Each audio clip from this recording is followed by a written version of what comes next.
satu sekali. Dia macam ni. Semalam saya dia mencabar dia adakan debat. Dia adakan debat di antara mahasiswa Sabah ni dengan Akmal. Tapi yang federasi mahasiswa tu pula nak buat dekat KL. Saya tak tahu dia orang tim sama ke dia orang tim yang lain. Sebab saya lebih berminat untuk mengadakan debat tu di antara atau dialog ke debat, whatever you want to call, wacana ke, dengan mereka yang berada di Sabah. Sebab mahasiswa yang buat mandiri di Petaling Jaya tu, mereka berada di Petaling Jaya, tak ada kena-mengena dengan yang berada di Sabah. Kita nak berdialog dengan orang yang bakar ataupun sekurang-kurangnya penganjur tersebut. Baik, saya telah menghubungi saudara Kamil. Kamil mungkin tengok, Kamil mungkin tak tengok. Tadi baru je. Saya kata, Kamil, saya bersetuju untuk menganjurkan sesi dialog. Atau mula saya kata sesi debat. Dia kata, bang, lebih baik kita buat dialog, bang. Ataupun dia kata kita buat dialog. It doesn't matter lah. I know it's going to turn into debat pun satu hari nanti. Kan? Kau letaklah macam mana sekalipun, it's going to be a debate. It's going to be a debate. Don't worry about it.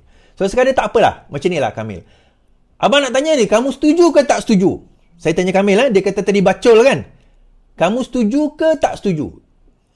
Kamil kata, saya bersetuju. Saya ulang. Kamil kata, saya bersetuju. Jadi dalam hal ini, Kamil sudah bersetuju. Okey?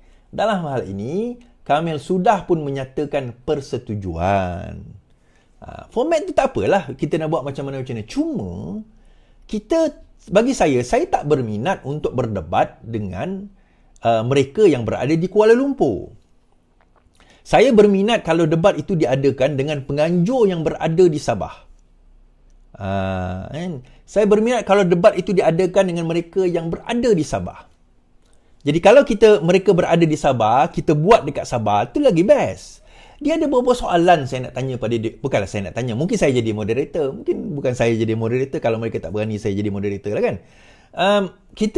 There's a few questions that I want to ask them. Sebagai mahasiswa. Dan saya percaya, Kamil ni seorang peguam. Kan? Dia pun bersedia untuk berdebat. Itu bukan isu dia. Akmal seorang doktor. Akmal Saleh ni seorang doktor. So, bagi saya dia seorang terpelajar. I don't think he has any problem untuk perdebatan tersebut berlaku. Tapi the most important thing adalah sekarang ini yang bakar dan ini berkaitan dengan rasuah di Sabah. Yang itu yang kita nak persoalkan. Kita nak zoom into. Saya takut nanti debat dengan